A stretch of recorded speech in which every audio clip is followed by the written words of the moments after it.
Si on passe maintenant aux fonctions vraies et faux, donc tout simplement, ce sont des fonctions qui vont nous remettre la valeur vraie ou bien la valeur faux. Par exemple, si je clique égal, vrai, double-clic, je clique Enter, vous voyez qu'il y a du vrai partout. Évidemment, on pourrait venir cliquer ou bien introduire par nous-mêmes le texte vrai.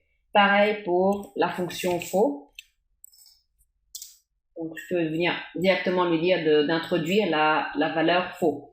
Et puis, une chose encore avant de continuer, si jamais vous avez du mal à savoir quels sont les arguments d'une fonction ou bien en quoi consiste une fonction en particulier, vous allez dans formule, logique, par exemple là, je vais cliquer sur faux et Excel vous dit en quoi consiste cette formule. Par exemple là, il me dit que la fonction faux va nous renvoyer la valeur logique faux. Donc, elle ne possède pas d'argument. Je clique OK. Si je vais choisir la fonction si, par exemple, Excel va me dire que la fonction si vérifie si la condition est respectée et renvoie une valeur, c'est le résultat d'une condition que vous avez spécifiée est vrai, et une autre valeur, c'est le résultat est faux. Tout en introduisant ici le test logique, et si la valeur est vraie, qu'est-ce qu'on fait, et si la valeur est faux, qu'est-ce qu'on fait. Et d'ailleurs, si c'est toujours pas suffisant, vous pouvez aller cliquer sur l'aide supplémentaire que Excel vous offre en bas à gauche. Donc, je vais cliquer annuler. Et maintenant, si on regarde encore une dernière fonction qui est la fonction non, donc si je clique égal non, donc tout simplement, cette fonction va me remettre une valeur vraie si jamais la condition introduite n'est pas vérifiée, parce que j'ai mis un non. Ça veut dire que si je mets ici que je veux que la cellule R2 donc, soit plus grande ou égale à 10, donc si jamais maintenant la cellule R2 n'est pas plus grande ou égale à 10, alors là, je vais avoir un vrai.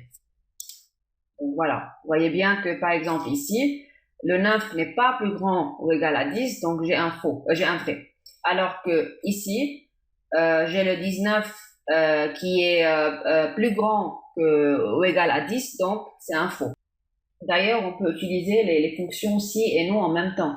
Donc rappelez-vous que la première fonction qu'on a utilisée, c'était la fonction si. On est venu dire que si jamais on a la note dans la colonne Q qui est plus grande ou égale à 10, alors je veux un réussi, sinon je veux un non réussi. Donc si maintenant je viens introduire la fonction si et puis ensuite la fonction non, donc encore une fois, et je viens lui dire que si la cellule de la colonne Q est plus grande ou égale à 10, je ferme la parenthèse, virgule, vu que maintenant j'ai impliqué le non dans la formule du si, alors je dois échanger les résultats. Ça veut dire que là, je dois mettre que je veux un non réussi, et puis ensuite, je veux un réussi. Parce que je suis en train de chercher l'équivalent de la formule introduite dans la colonne S. Ça veut dire que là, je suis en train de lui dire, si jamais la cellule de la colonne Q n'est pas plus grande ou égale à 10, alors je veux un non réussi. Si elle est plus grande ou égale à 10, je veux un réussi. Donc, c'est l'équivalent de la formule introduite dans la colonne S. Si je clique Enter, automatiquement, je dois avoir les mêmes résultats. Donc, vous voyez bien là que c'est un non réussi, non réussi, réussi et réussi. Donc, c'est juste qu'on est venu introduire la fonction non dans la fonction si. Il faut juste faire attention qu'il faut échanger les arguments qui sont là. Donc, on met le non réussi avant le réussi si jamais il y a le non qui est impliqué dans la fonction si. Je vous montre encore une équivalence qui est assez intéressante avant de passer à autre chose.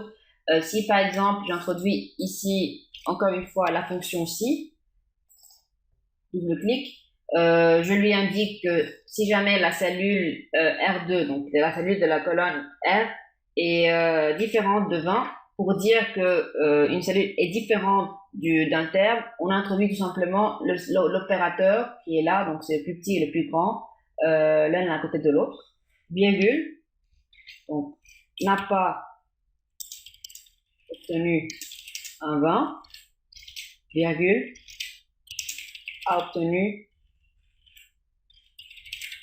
un 20.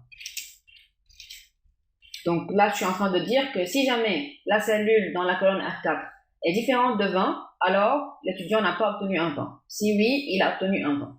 Donc je clique Enter, automatiquement je vais avoir le résultat.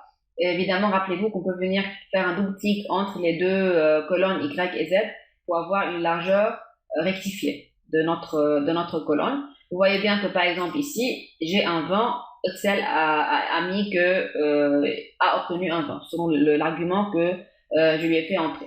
Maintenant, si je viens introduire toujours la fonction si avec la fonction non, donc non, je clique la valeur égale à 20, je ferme la parenthèse, virgule, n'a pas obtenu un 20, virgule, a obtenu un 20. Donc ça veut dire que là, je suis en train de lui dire que si jamais la cellule dans la colonne R n'est pas égale à 20, alors il doit introduire n'a pas obtenu un 20. Si elle est égale à 20, il doit introduire obtenu un 20. Vous voyez l'équivalence, là j'ai utilisé le nom, donc, qui est en fait équivalent à dire que qu'on veut que la cellule là soit différente de 20, comme on avait utilisé l'opérateur dans la colonne Y. Si je clique Enter, donc vous voyez bien que les résultats sont pareils et c'est assez intéressant de connaître ces équivalences et c'est à vous de faire le choix convenable. Je peux utiliser aussi la fonction et si en même temps. Donc si je clique ici, fonction si comme d'habitude, si, et cette fois-ci fonction et, je veux que la cellule de la colonne Q soit plus grande que 10, virgule, encore la cellule de la colonne R soit plus grande que 10, donc c'est bon, j'ai introduit deux arguments. Je termine avec la fonction et, je clique virgule, et je dis que si jamais ces deux conditions sont vérifiées en même temps, alors je clique OK, sinon, donc pas OK, tout simplement. Je ferme la parenthèse et je clique OK, Enter. Donc vous voyez bien qu'on a pu utiliser les deux fonctions en même temps. Pareil, je peux venir utiliser à la place de et, en même temps avec si, la fonction ou. Donc cette fois-ci, c'est une des deux conditions qui doit être vérifiée. Donc, si je clique OK, donc automatiquement il y a tout qui va être modifié en fonction de la fonction du ou que j'ai introduit. On peut aussi imbriquer plusieurs fonctions si en même temps dans notre formule. Par exemple, si je clique égal ici et je commence si, donc je prends la cellule de la colonne R, si R est plus petit que 10, virgule, insuffisant, par exemple. Sinon, là j'introduis encore une fois une fonction si. Donc si la valeur de la cellule R est plus petite que 13, par exemple, virgule, moyen. Sinon, encore une fois, la fonction si, je sélectionne encore une fois la cellule R2, s'il est plus petite que 16, virgule, bien. Sinon, donc, là j'ai oublié de mettre les guillemets, bien. Sinon, c'est bien. Donc voilà, si je répète, donc là je ferme la première parenthèse, c'est la parenthèse qui est en mauve. Je clique encore, la deuxième parenthèse, vous voyez bien qu'elle est en rouge, et puis Excel me met en gras un petit peu la parenthèse en question. Si je clique encore une fois une parenthèse, vous voyez bien que c'est la première parenthèse qui a été sélectionnée. Donc c'est bon, en principe, j'ai fermé toutes mes parenthèses. Si je relis ma formule, donc je suis venu lui dire que si jamais la cellule R2 est plus petite, la valeur de la cellule L2 est plus petite que 10, alors Excel doit remettre que c'est insuffisant. Sinon, il doit aller voir si la valeur elle est plus petite que 13. Si c'est le cas, il doit mettre un moyen. Sinon, il doit aller voir si elle est plus petite que 16. Si elle est plus que 16, alors il me met un bien, et sinon, donc ça veut dire si la valeur est plus grande que 16, il me met un très bien. Donc, vous voyez comment on est venu imbriquer plusieurs fonctions si en même temps. Donc on a mis 3 fonctions. Donc, la première et la deuxième qui est là, et puis la troisième qui est là. Je clique Enter, et vous voyez, il y a plusieurs fonctions imbriquées qui nous ont donné les résultats voulus.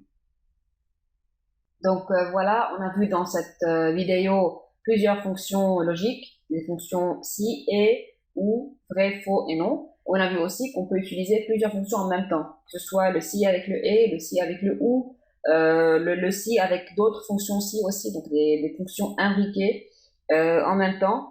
Et on a vu aussi des équivalences en utilisant des fois la fonction non, des fois des opérateurs. Donc c'est vraiment très intéressant et c'est à vous de faire votre choix et selon le cas que vous avez.